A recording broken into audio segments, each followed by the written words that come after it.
things that you can tell us about the music business are perhaps a bit more insightful than your regular musician on the road?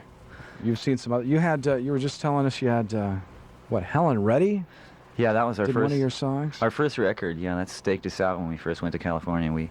She was doing really well, and we met her right at the peak of her career, I think, and she was a feminist, and I've always campaigned a lot myself, and I'd been writing some songs that were in pro-feminism and from a male standpoint, and she liked them a lot, and she decided to do one of them. And no, did she do one on television they were talking about? yeah, same one. She did it on television a bunch of times because it was a good, really more controversial than some of her other stuff. What was the name of it? Don't Mess with a Woman. Don't Mess with a Woman? Yeah, it was She had dancers and everything? Yeah, the usual Hollywood shtick. Really? Yeah. Great stuff, though. It was just, Don King goes wild. But what's that like dealing with those type of people? Is Hollywood as Hollywood as they say it is? Yeah, I think so. I when I first got out there, I lived in a place that Charlie Chaplin built that was off the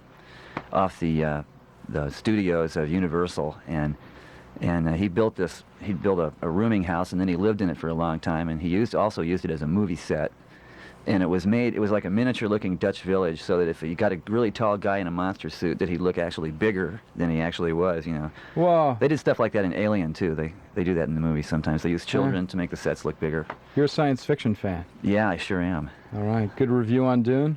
Yeah, really a great movie. All right. Well, some people may differ on that, because most people aren't as into sensationalism as I am. But I'm just into, splattering it all over the place, It was a great book, but nobody'd ever know about it if it wasn't for the movie, because a lot of people who don't read much. These days, there are a lot of people who don't read much. That's true. Video. Video's the thing, Yeah. There's a good question. You're a songwriter.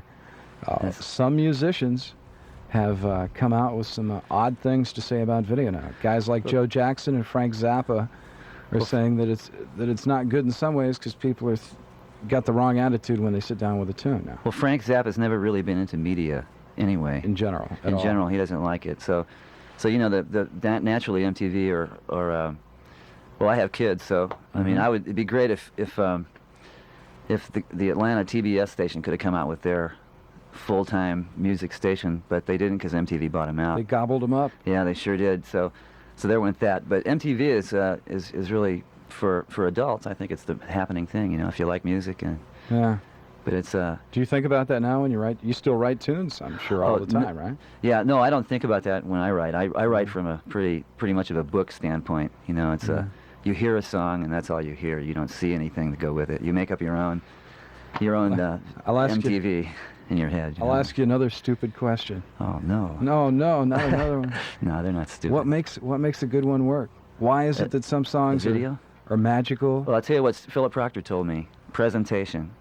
The artist presenting himself or herself, and it hasn't really got anything to do with MTV.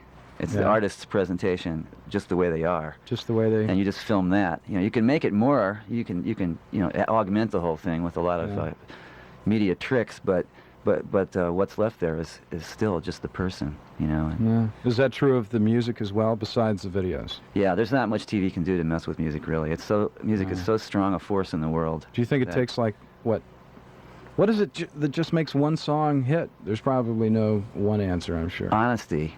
Just honesty. Honesty, man. Just people letting other people see how they feel, and we all feel the same thing, so we have that link among us, We all feel pain, and we all know what it's like to fall out of love, and that's the thing that brings us together in music, I think, is when you can go out there and do something that everybody can relate to, and it's the greatest to be able to do that, I think. They go, wow, that's how I feel.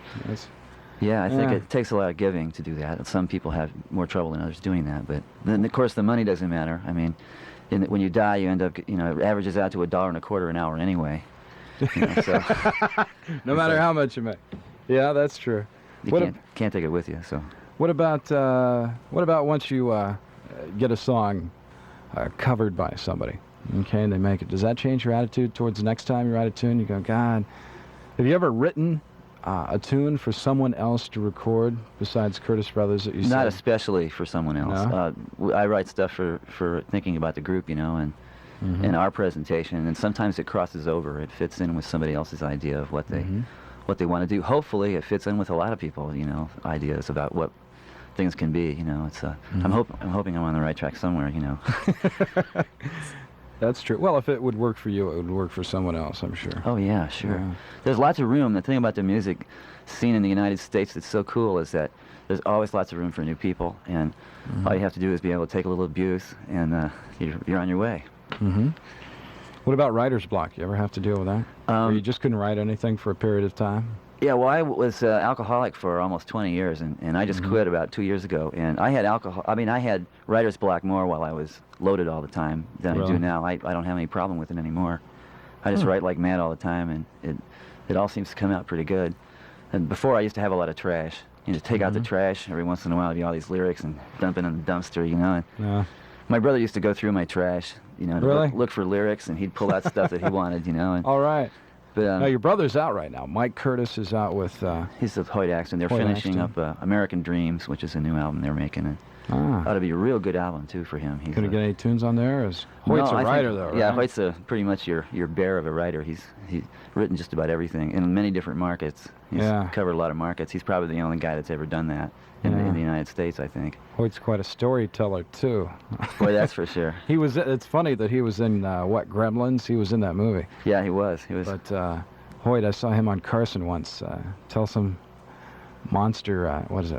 Kind of like a ghost story, I guess, basically. Yeah, it's a lot like going up into the Catskills and hearing those guys bowling, you know, and you drink something that they're drinking, and then you sleep for 20 years, and it's like those kind of tales. He's got the mountain spinner. All right. So you originally went to New York, hung out with Steve Paul and at the scene there. What sort of musicians did you meet? Can we name drop here for a second? Yeah, he was managing Johnny Winters, and he was also managing the McCoys, who were from Union City, Indiana. Rick Derringer? Yeah, Rick Derringer and those guys, and it was great because we were kind of homesick, and those guys were from Indiana, so we got to rap with them, and they were living in a hotel trying to finish high school, and they've been trying to finish high school for like 5 years.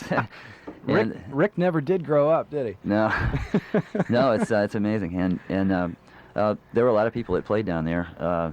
Tim Hardin and let's see. So that was during Hendrickson. kind of like during the folky. Folk music was still pretty big in the late '60s, up to about 70. Yeah, there were still a few places. 72, 71, something like that. Yeah, the Cave in Cleveland was probably the biggest place around here that you could really hear great stuff. And Mother Blues in Chicago, and I played both of those places. And I lived at the Cave for many years, and the Blues Project used to play down there, and oh God, all the Young Bloods and Joni Mitchell and different people came through town to play there, and I opened for all of them. And I met the James Gang because they were from around there. They were from Ohio, and I met Joe Walsh then, and different people, and also a lot of folk people too that were purely folk performers. I'm from Ohio too. He was from Columbus, which is right. He's a funny guy, He is. Well, he used to do a lot of Jeff Beck material live. Oh, yeah. And you'd see him, God, he used to do Dazed and Confused and all sorts of stuff way before he made it, and I remember that was written by Willie Dixon. Dazed and Confused? Yeah. Really? Memphis Slim and Wee Willie Dixon. A lot of people don't know that. Whoa. They wrote that book on blues, man. Yeah. Well, Zeppelin ripped them off for a few of the tunes on songwriting. Lots of stuff. Well, it's flattery. In the end, it's all flattery. That's true. That's true. 11:28 in the morning, in case you just tuned in to Nuggets, because I know some people getting up late from Christmas parties last night. We got Rick Curtis, who is from Fort Wayne, back in Fort Wayne, and in fact, you'll be doing a gig at Mother's. At Mother's coming up New Year's Eve. Well, not New Year's Eve, but this coming weekend. Oh, this coming weekend? They canceled New Year's, but really? I know Aww. Well, we try to talk them out of it, but really? It's a great place. It's a really great bar. We can play any kind of music we want, and we don't have to do the top 40. So anybody that's into original stuff, please come down. Which is rare in Fort Wayne. And we use drums too. We have a kind of a jungle scene happening. So. My wife plays the drums, Kathy Curtis. She plays congas, and all right. We do Hawaiian bird calls. How many Curtises are there in this music biz? Because I looked on the album cover, and there's you. I got three brothers. Your brother? Yeah, I got two brothers. I mean, three brothers actually, all together. All musicians? Yeah, and I'm sure there's some other other Curtises around somewhere. We won't name them right now. We'll probably run into them someday. All right, now we got another track here from the Curtis Brothers album. All right, and this one is called What She Gives Me Her Love, right? And hopefully keep on doing that. And keep on doing that. All right. Any intro for this tune? No, it's just the recording. I could say the recording was done 10 years ago, and it was done on machines that they're still using.